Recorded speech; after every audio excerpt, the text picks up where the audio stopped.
কৃষ্ণ ভজন কে করে? এটা কি কৃষ্ণ ভজন হচ্ছে না? ভগবানের কথা শ্রবণ করা এটা কি কৃষ্ণ ভজন নয়? কীর্তন করা কৃষ্ণ ভজন নয়? তাহলে এই যে আপনারা শ্রবণ করছেন, তার মানে যেজন কৃষ্ণ ভজে সে বড় চতুর। আপনারা সবাই চতুর, এখানে আমি ছাড়া। নিতাই গৌর প্রেমানন্দে হরি হরি বল। নিতাই গৌর প্রেমানন্দে হরি হরি বল। সকলে কত ভালো, আপনারা কত সুন্দর, যা বসেছেন আর উঠছেন না। হ্যাঁ, আঠার মতো আটকে গেছে সব।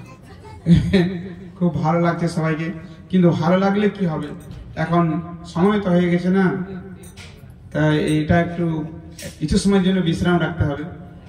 প্রসাদ টসাদ পেয়ে আবার সন্ধ্যাবেলা আবার হরি কথা হরিনাম হবে, কিন্তু এখন অল্প সময়ের জন্য কিছু বিশ্রাম। এখন তাৎপর্য রয়েছে, অনেক লম্বা তাৎপর্য।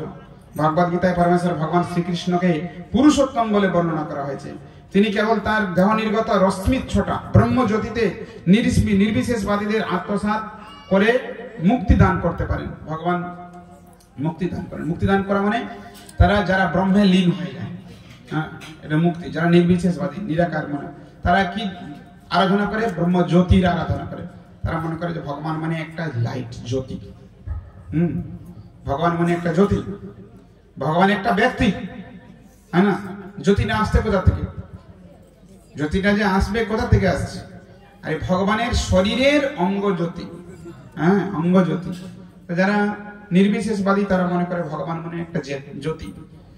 ভগবানেতি পরমাত্মেতি ব্রহ্মেতি ভগবান পরমাত্মেতি ভগবানেতি শব্দতে, হ্যাঁ, পরম তত্ত্বকে তিন ভাবে জানা যায়। কেউ ব্রহ্মের মাধ্যমে, কেউ পরমাত্মার আরাধনা করে থাকেন হৃদয়ে, আবার কেউ সাকার ভগবান রূপে ভগবানের সেবা করেন, ভক্তি করেন, ভগবানকে ভোগ নিবেদন করেন, ভগবানকে সাজাবেন, এইভাবে ভগবানের সেবা করেন।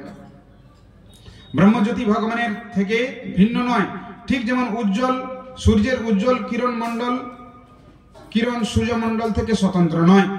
তাই যিনি নির্বিশেষ ব্রহ্মজ্যোতিতে লীন হয়ে যাওয়ার আকাঙ্ক্ষী, তার কর্তব্য ভক্তিযোগের দ্বারা ভগবানের আরাধনা করা, যে কথা এখানে শ্রীমদ্ ভাগবতে নির্দিষ্ট হয়েছে। এখানে সর্বপ্রকার সিদ্ধি লাভের উপায় স্বরূপ ভক্তিযোগের পন্থাকে বিশেষভাবে গুরুত্ব দেওয়া হয়েছে। ভক্তিযোগ, ভক্তি কাকে বলে? ভক্তি কাকে বলে? সর্বোপাধি বিনির্মুক্তম তৎপরত্তর নির্মলম ঋষিকেন ও ঋষিকেশ সেবনম ভক্তি উচ্চতে। ভক্তির দ্বারা ভগবানের কৃপা লাভ হয়। তো ভক্তিটা কাকে বলে? মানে সমস্ত ইন্দ্রিয় দিয়ে ভগবানের সেবা করা। হ্যাঁ, সমস্ত ইন্দ্রিয়। চোখ আছে, চোখ দিয়ে কি করে ভগবানের সেবা করা যাবে? চোখ দিয়ে ভগবানের সেবা করা যায় কি? কি সেবা করবো চোখ দিয়ে? শুধু তাকিয়ে থাকবো? হ্যাঁ, ভগবানের দিব্য রূপ দর্শন করা, এটাই ভক্তি। কান দিয়ে কি করে ভক্তি করা যায়? ভগবানের বাণীর কথা। কান দিয়ে ভক্তি হয় নাকি? ভগবানের কথা শ্রবণ, যেটা এখন চলছে, হ্যাঁ, দর্শন। এই যে ভগবান এখানে রয়েছে, দর্শন করছেন। আর নাক দিয়ে ভক্তি করা যায়। নাক দিয়ে ভগবানের চরণে যে তুলসী চন্দন পুষ্প নিবেদন করা হয়েছে তার ঘ্রাণ করা। মুখ দিয়ে ভক্তি করা যায়, ভগবানের বাণী প্রচার করা। ভগবানের বাণী প্রচার করা।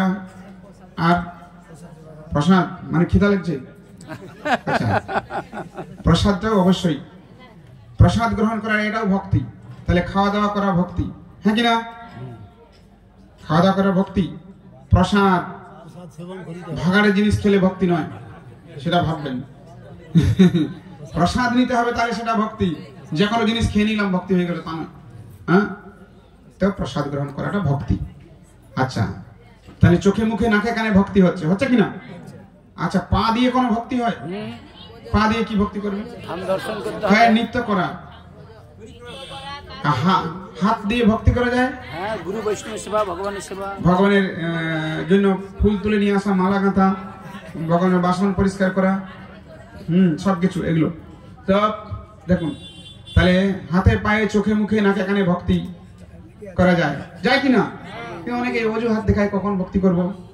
হ্যাঁ, রান্না করছি, যদি একটা কীর্তন ওখানে চলছে, কানে ঢুকছে কিনা? তাহলে রান্না হচ্ছে, ওখানে ভক্তি হচ্ছে। ভগবানের কথা কোনো প্রবচন শুনছি, তাহলে দেখুন, ইচ্ছা থাকলে ভক্তি করার উপায় হয়, কিন্তু ইচ্ছাটাই যদি না থাকে তাহলে আর কি হবে? ভগবান দুটো হাত দিয়েছেন, আর একটা হাত বের করি ভেতর থেকে, অজুহাত। কখন করব? সময় নাই, পড়াইতে পথ নাই। জম আছে, পিছিয়ে সবার মুখস্থ আছে। হ্যাঁ, পালিয়ে যাব কোথায়?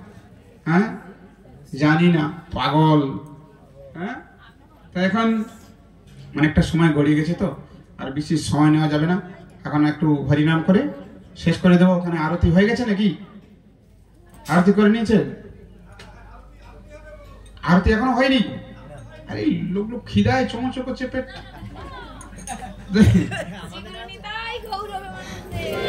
ঠিক আছে, আমরা এখন তাহলে একটু আরতি করি।